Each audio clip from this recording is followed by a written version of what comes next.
Assalamualaikum warahmatullahi wabarakatuh. Perkenalkan, nama saya Intan Kurniasari. Saya di sini akan menjelaskan tentang filsafat umum menurut Al-Kindi. Pemahaman tentang hubungan antara akal dan agama. Dia menyatakan bahwa akal atau nalar adalah alat yang penting dalam memahami agama dan alam semesta. Al-Kindi juga memainkan peran dalam menerjemahkan karya-karya filsuf Yunani klasik seperti Aristoteles dan Plotinus ke dalam bahasa Arab yang berdampak besar pada perkembangan filsafat Islam.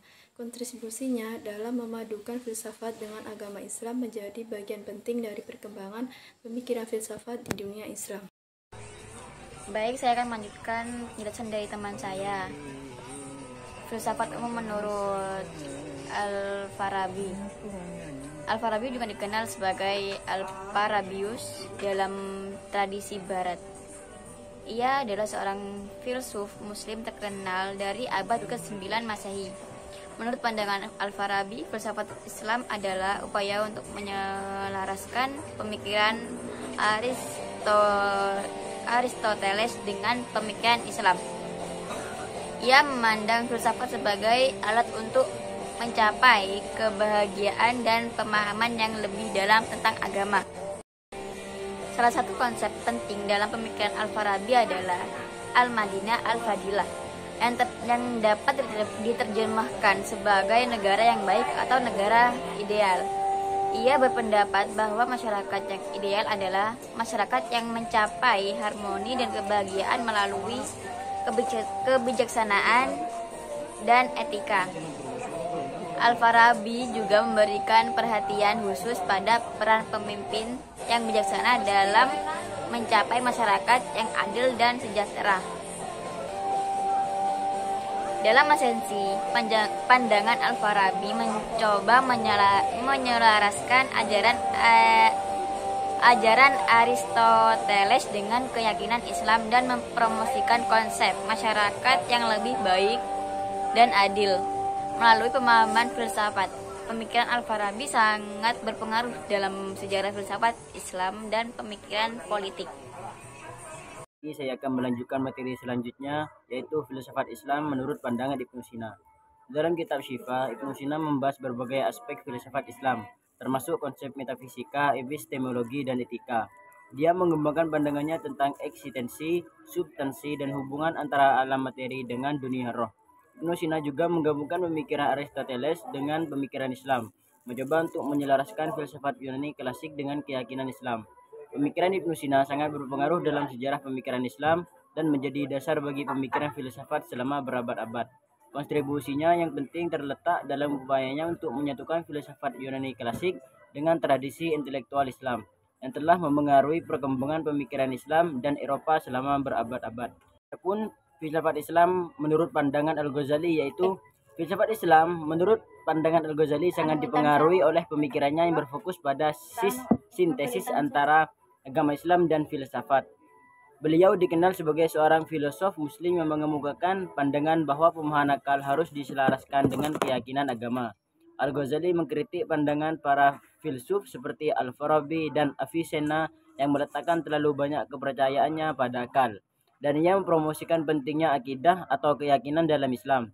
Jadi, pandangan Al-Ghazali tentang filsafat Islam dapat dirangkum sebagai usaha untuk menyelaraskan pemikiran filsafat dengan ajaran Islam, serta menekankan pentingnya iman, spiritualitas, dan etika dalam perjalanan kehidupan seorang muslim.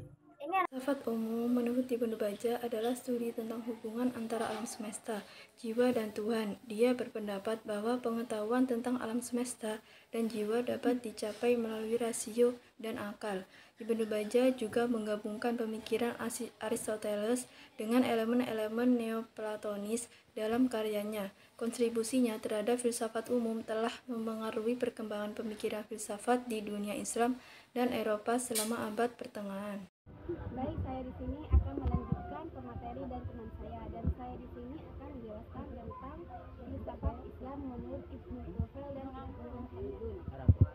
Filsafat Islam menurut Ibnu Tufel merujuk kepada pemikiran dan kontribusi filsafat dari Ibnu Tufel, seorang cendekiawan Muslim dari abad ke-12. Salah satu karyanya yang terkenal adalah Hayyi Ibnu Yaqdan, dikenal juga sebagai filosofus autodidaktus dalam bahasa Latin, yang merupakan salah satu karya paling berpengaruh dalam sejarah filsafat Islam. Karya ini menggambarkan perjalanan seorang spiritual dan intelektual seorang laki-laki yang hidup sendirian di sebuah pulau terpencil. Selanjutnya, filsafat Islam menurut Ibnu Khaldun, seorang ilmuwan Muslim terkenal dari abad ke-14. Dikenal karena karyanya yang monumental dalam sejarah sosial dan filsafat. Dalam karyanya yang terkenal Muqaddimah, Ibnu Khaldun memberikan kontribusi besar terhadap pemahaman tentang sejarah, peradaban sosial, dan masyarakat. Dalam konteks filsafat Islam, pemikiran Ibnu Khaldun dapat dirangkum sebagai berikut. Yang pertama, teori sejarah. Ibnu Khaldun memperkenalkan konsep-konsep seperti masyadiah, solidaritas sosial. Yang kedua, analisis sosial. Ibnu Khaldun melakukan analisis mendalam tentang sosiologi dan budaya dalam bentuk peradaban. Yang ketiga, yakni teori pemerintahan. Ibnu Khaldun juga memberikan pandangan tentang pemerintah dan kepemimpinan dalam Muqaddimah. Dia mendiskusikan pentingnya memahami dinamika dan dampaknya pada masyarakat. Baik, saya akan melanjutkan penjelasan teman saya, yakni pendapat dari Ibnu Rusyid.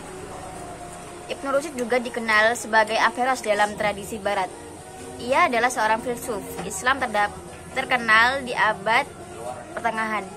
Menurutnya, filsafat Islam memiliki peran yang penting dalam memahami ajaran Islam.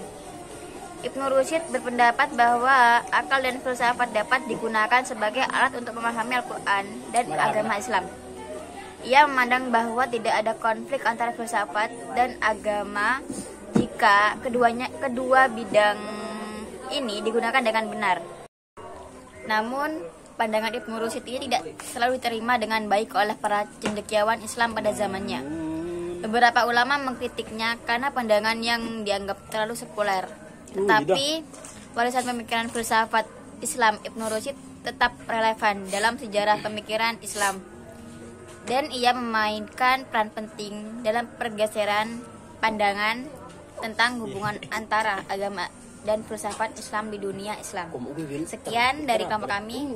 Wassalamualaikum warahmatullahi wabarakatuh.